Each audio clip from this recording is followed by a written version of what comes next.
C'est impossible de parler de la saison 6 sans faire des spoils. Donc, le seul teaser que j'ai trouvé, c'est que la saison 6, c'est comme si ça faisait des années que, tous ensemble, nous faisions un magnifique puzzle géant avec des micro-pièces de partout.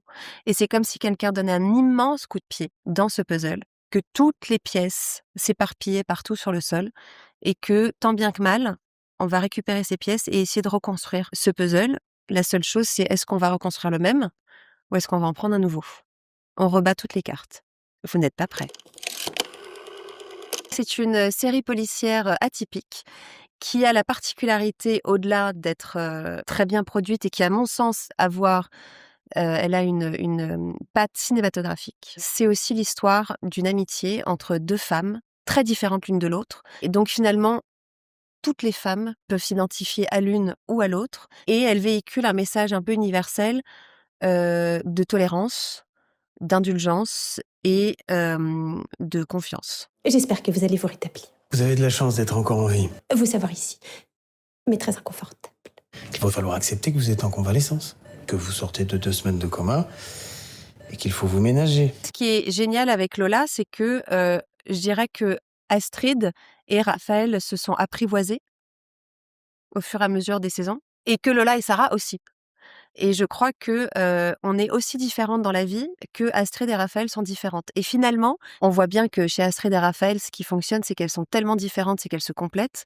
Bah avec Lola, c'est pareil en fait, c'est qu'on est tellement différentes qu'on se complète. On a une très grande complicité sur le plateau, on se connaît par cœur, on improvise beaucoup, on s'écoute, on se surprend. On se recoiffe, on vérifie toujours que Lola me remet toujours ma queue de cheval avant de tourner. Moi, je regarde toujours s'il n'y a pas un pli de pull qui est maladroit ou un truc comme ça. Donc voilà, on a cette complicité-là très forte et l'amitié qui grandit entre Astrid et Raphaël a grandi aussi chez nous puisque on était... moi, sur le pilote, je parlais pas.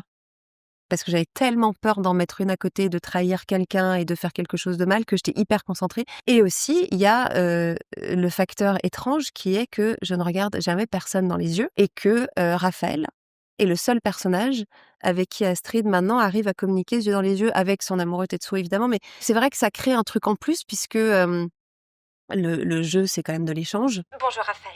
Bonjour Astrid. Je vais maintenir mon téléphone de manière à ce que vous puissiez voir et entendre convenablement. Parfait. Alors, de mon point de vue de comédienne, je crois que ce qui est extraordinaire entre Astrid et Raphaël, c'est que Raphaël, elle a apporté un peu de folie. Astrid, elle a apporté de l'improvisation, elle a apporté de l'imprévu, on s'en fout. Et en même temps, toujours beaucoup, beaucoup, beaucoup de bienveillance. Mais ce qui est très drôle, c'est que Raphaël, c'est une personne entière. Donc, à un moment donné, elle veut bien protéger Astrid, mais elle veut pas non plus la mettre dans un sous cloche, en fait. Donc, elle la bouscule un peu, elle la titille un peu, et en même temps, elle la respecte tellement et elle la protège tellement. Astrid, elle dit toujours pas toucher, mais quand même, Raphaël, elle est un peu en mode pas toucher à mon Astrid. C'est hyper touchant, en fait. Moi, quand je joue, comme je vois pas, je regarde pas les gens dans les yeux, je ne sais pas ce que mes partenaires font. Et du coup, quand je regarde après, je découvre ce que les autres ont fait, et je suis comme ça, oh. Parce que c'est vrai, parfois, Lola, elle a des regards sur Astrid qui sont tellement mignons. Tellement chou.